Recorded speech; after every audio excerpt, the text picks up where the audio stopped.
And Perry McCarthy towards the outer side with Ollie Webb on the far outside line on the circuit. But as I was saying, Dan, you've got some information about Shushu. Yeah, so yesterday we saw Shushu have to retire from his race with damage to the rear of his car. But that damage actually, I think he was saying to me, bent one of the brackets on the chassis, which obviously is not fixable overnight because it's part of the permanent feature of the car. So it's meant that his car isn't fully in line, and if he had a bit of contact in the first race here, which meant it broke the back end again. So he's going to be hoping this time that he avoids the contact and doesn't end up with broken suspension again. Yeah, absolutely there for Shushu. Let's see whether he can try and turn things around here today then. So Ready to Race board is displaying Q2, race 2 here at the MJP Arena. Wait for the green light to come on. Oh, and a jump start there for Perry McCarthy as well. That's going to be a penalty lap for the number 22, and he will have to slot back in position. We'll have to go through the grid procedure all over again, and just a bit too eager on the clutch there.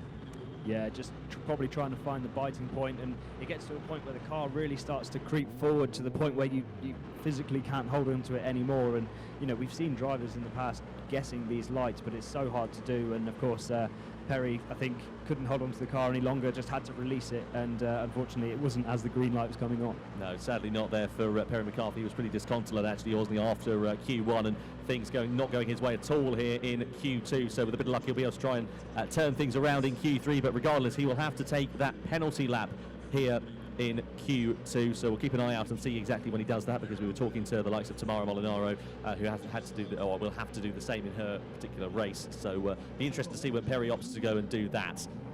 So then, Ready to Race board about to be displayed. Let's get Q2 race 2 underway. Then Ready to Race board is displayed. Wait for the green light to come on. Very long hold for the drivers, goes away now though. Good launch from Patton on the inside, good launch from Breen as well as they come down towards the first corner. Those two going side by side. Shushu in the background there as well. He's trying to go up the inside of Hayden Patton in towards turn 1. McCarthy is on the outside line, he's well wide, he goes to the escape road, has to avoid the tyre barriers. Ollie Webb on the outside there of the line as well. That shuffles him onto the very dirty part of the track and really compromises his run through turns 2 and 3. But Breen versus Patton for the race lead. Yeah, Ollie Webb there had to avoid hitting into Perry, didn't he? And that pushed him all the way out wide and dropped him right back. The all you can see is really far off the back of Perry, but there's a battle out front between the two WRC drivers, and Choo-Choo's going with them as well. Yeah, absolutely right. This is going to be very interesting to see how it goes. We know how quick Craig Breen can be, but we certainly know how quick Hayden Patton can be. A podium, of course, yesterday in the overall result of round 7 of Titans RX. So let's keep an eye out and see what Patton can do, if he's going to be able to mount a challenge on Craig Breen. They're still very close as it steps on track, and look at Breen though. He's just able to set it up so perfectly over that jump through turn 1 and gets it really nicely all sorted out for turns 2. Yeah, he's got such great car controls. We saw someone in the infield there. I think it was Perry McCarthy. Perry actually went for his penalty lap on lap 1 there. I saw him dart off of shot to go and do that one. So Perry's chosen to do that in the first lap, and he's dropped back even further again. Well, it's exactly what he needed to do there for Perry McCarthy. A little bit wide there, a bit squirrely for Hayden Patton. Looks like he's got a bit of understeer up behind the wheel of that Pantera. Not the only driver we've seen suffering with that either. No, there seems to be a few guys suffering with that through the course of the races, and it's something that is very hard to drive around, and he's going to be wanting to dial that out before he goes back out for Q3.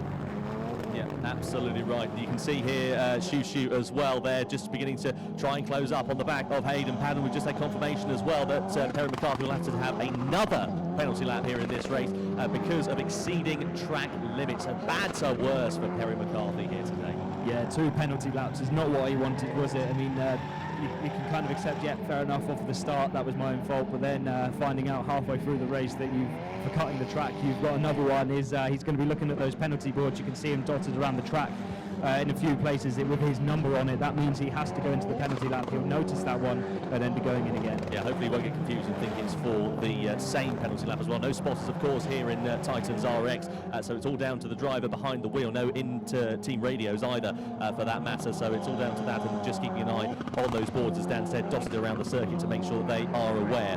Yeah, you can just see it now on the right of your screen. You can see the back of one of the penalty boards there, so they get told it just before they're coming to the penalty lap that they've got to go for it. Craig Breen there, meanwhile, still leading the way and behind the wheel of the number 42. It's so impressive to see him doing so well, of course. A rally background there for Craig Breen. and adapted very well to these Titans RX cars, and I reckon he could be a bit of a dark horse here today. This is going to be a very promising time for Craig Breen as well, on to the start of this final lap as well. Yeah, going to be a good time, isn't it? You can see him really committed over that jump out turn 1, throwing the car sideways as it's in the air, and yeah, it just shows the confidence he's got behind the wheel. He's super car control. Yeah, really has. Over the jump in towards that corkscrew section, a bit of smoke pouring off the back there. So, I think he's got a puncher actually here, Dan, as well. I'm keeping an eye on it, keeping an eye on it. His bodywork rubbing. Oh, he has. Oh no, it's an engine failure. It's on fire. That's huge drama here for Craig Breen. He's going to have to get out of that car very quickly indeed. But some big technical drama here for Craig Breen. Thankfully, he has managed to get out of the car very quickly indeed. The red flag will be thrown, no doubt about it. But the race has already finished as Hayden Paddon takes victory in Q2 race 2. In second position then will finish Shushu. Craig Breen will not finish, of course, in this race. The marshals there with the fire extinguisher, getting that car extinguished as soon as possible. But that is absolutely huge there for Craig Breen. Something has gone wrong. The main thing is he's okay, but that could be potentially an end to his day. I think as he came over the jump on the exit of turn 1, he had the car so sideways into the gravel part of the course, and he hit like a big bank of gravel there, and you could see as he came over, the car had a big movement, and I think that's maybe looks to me like it's maybe done something with the exhaust, put the exhaust onto the bodywork, and the bodywork's then caught fire.